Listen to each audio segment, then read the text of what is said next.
Hello, everyone. I am ZHAO Chuang. Today, let's draw the head of Torvosaurus. In the previous episode, we reconstructed the skull of the Torvosaurus. Now we are going to add flesh and skin to its head.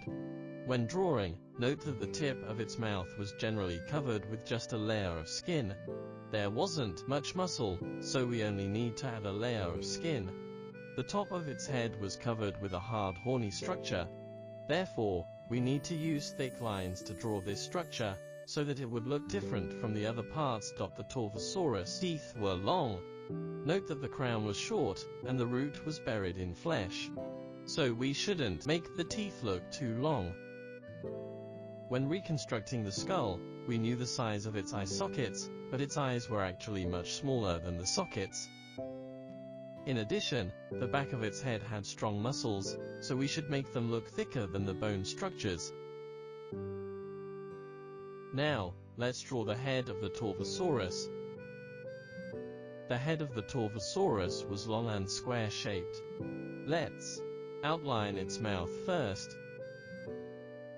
and draw the tip of its nose, which can be expressed by a relatively straight line.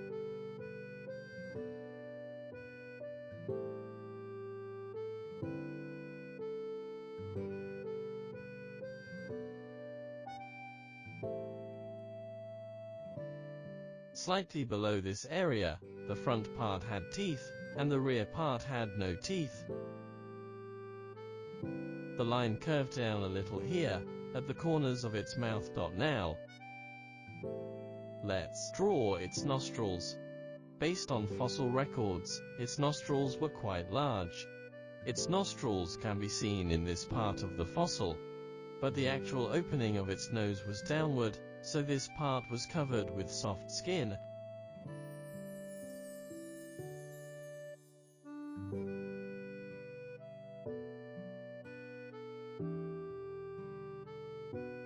Then move on to the tip of its nose. The tip was a bit pointed,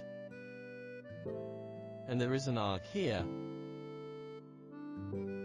which would go up here. We can now draw its eyes. The eyes would probably be here. They were relatively round. Let's highlight the pupils.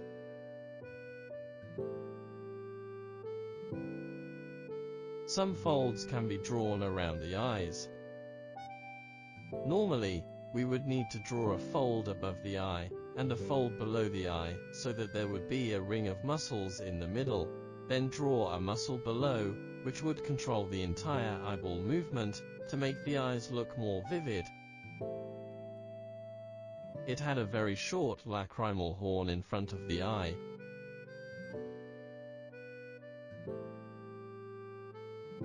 When the Torvosaurus was alive, the lacrimal horn was probably covered with keratin. Further forward was a slightly bulging, somewhat crown-like structure. We can extend it here. Then move on to the antipodal fenestra, just below the head crown. This area at the front would be where the antipodal fenestra was.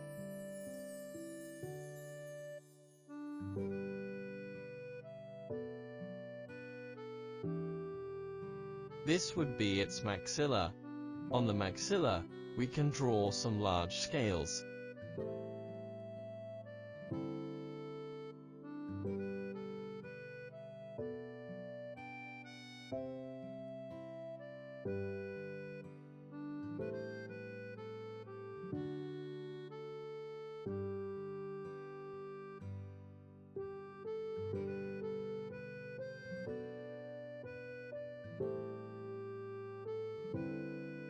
Let's perfect its eyes.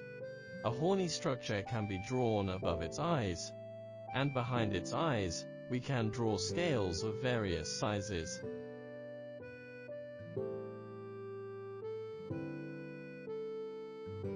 Behind its eyes was its skull.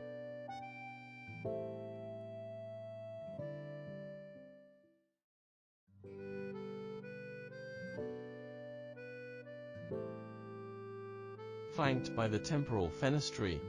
Its temporal fenestrae were large and round.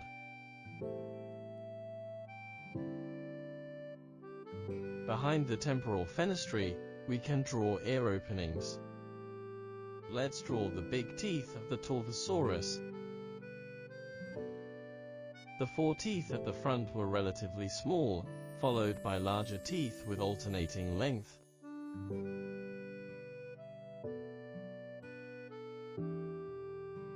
The teeth in this area were the largest, which got smaller towards the back, up to this point in front of the eye. Next, let's draw its lower jaw. We can start at the base.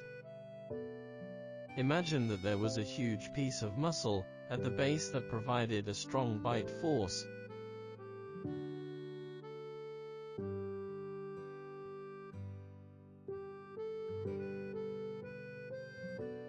The lower jaw became narrower toward the tip.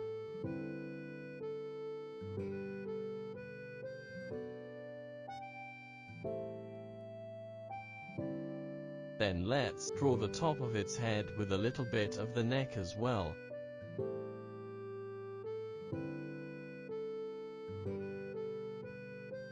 From here, draw its throat. Draw a few folds below the throat along the curvature of the chin.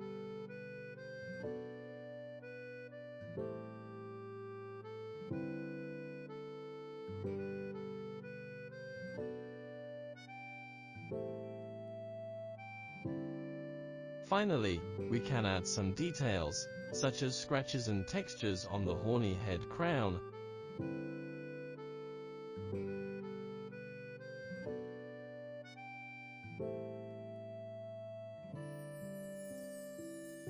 As well as bumps on the eyes.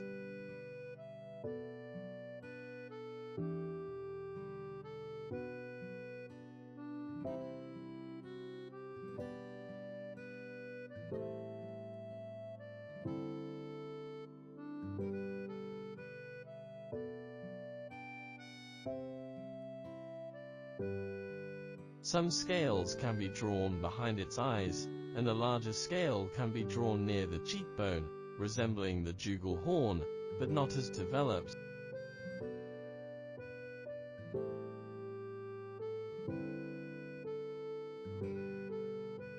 Good, like this, we've finished drawing the head of Torvosaurus.